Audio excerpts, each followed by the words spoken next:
Hello bachcho, let's see the question. And the question says that while isolating DNA from bacteria, which of the following enzyme is not required? Option A lysozyme, option B ribonuclease, option C deoxyribonuclease and option D protease.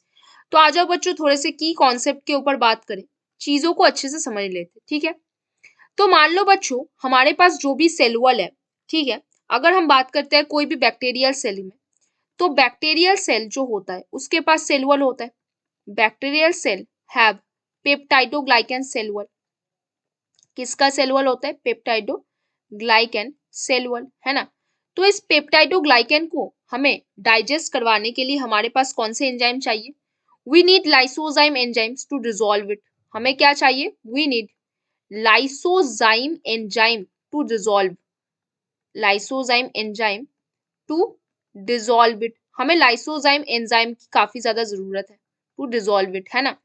अभी अगर हमारे पास कोई plant cell है, अभी अगर हमारे पास क्या है बच्चों, कोई भी प्लांट सेल है, तो प्लांट सेल का जो सेल वॉल है have cellulose cell wall, cellulosic cell wall present है वहां पे, सेलुलोजिक सेल वॉल हमारे पास प्रेजेंट है।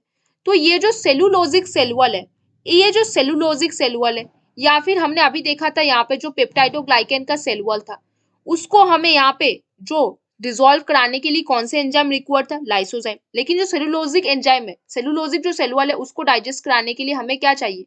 We need cellulase enzyme. हमें इसके पास क्या चाहिए बच्चों? सेलुलेज एंजाइम चाहिए। क्या कराने के लिए? इसको डिसॉल्व कराने के लिए। अभी हम कौन से पार्ट में बात कर रहे हैं बच्चों? अभी हम साइड में इधर बात कर रहे हैं। इस पार्ट को हमें क्या कराना है? डाइजेस्ट कराना है। ये होल जो पार्ट हमारे पास दिख रहा है, हमें इस पार्ट को डाइजेस्ट कराना है। अब इस पार्ट को डाइजेस्ट कराने के बाद हम क्या किए? इसके अंदर हमने एंट्री लिया। कहाँ पे एंट्री किया? इसके अंदर। तो इसके अंदर बहुत सारे प्रोटीनेशियस पार्ट होगा, है ना। तो to digest the proteinaceous part क्या बोलोगे? टू डाइजेस्ट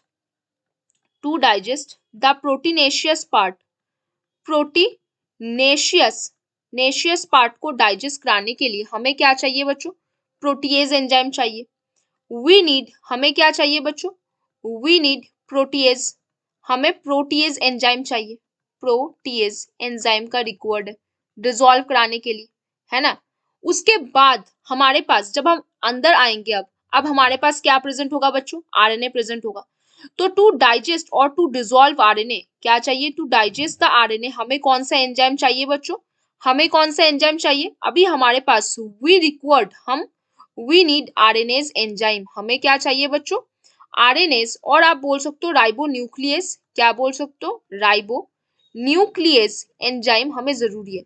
बट एक चीज याद रखना है, वी नीड द डीएनए। हमें क्या चाहिए? We need the DNA. हमें डीएनए चाहिए। तो वी डू नॉट अप्लाई, हम कभी भी अप्लाई नहीं करेंगे deoxyribose nucleus. We do not apply, तो हम क्या लिख सकते हैं? इसीलिए we do not apply, we do not apply कौन सा एंजाइम? डीऑक्सीराइबोन्यूक्लियेज। डीऑक्सीराइबोन्यूक्लियेज एंजाइम हम कभी भी अप्लाई नहीं करते। ये जो एंजाइम है वो हम कभी भी अप्लाई नहीं करते, है ना बच्चों। तो while isolating DNA from the bacteria कौन सा एंजाइम हम कभी भी अप्लाई नहीं करते? लाइसोजाइम, बिल्कुल नहीं। डीऑक्सीराइबोन्यूक्लियस, राइबोन्यूक्लियस, बिल्कुल नहीं। डीऑक्सीराइबोन्यूक्लियस टिक मार्क करो। प्रोटीएज, बिल्कुल नहीं। हमें बता ही दिया गया है कि बैक्टीरिया की बात हो रही है, तो बैक्टीरिया के लिए हमें लाइसोजाइम चाहिए, बैक्टीरिया के लिए हमें प्रोटीएज चाहिए, बैक्टीरिया के लिए हमें राइबोन्यूक्लियस चाहिए। लेकिन हम कभी भी कौन सा एंजाइम बिल्कुल नहीं चाहते? डीऑक्सीराइबोन्यूक्लियस एंजाइम हम बिल्कुल नहीं चाहते। तो हमारे लिए कौन सा सही आंसर बनेगा बच्चों? Option C. कौन सा हमारे लिए सही आंसर बना बच्चों? Option C, deoxyribonuclease. तो बच्चों hope you understand the question very well. Best of luck बच्चों।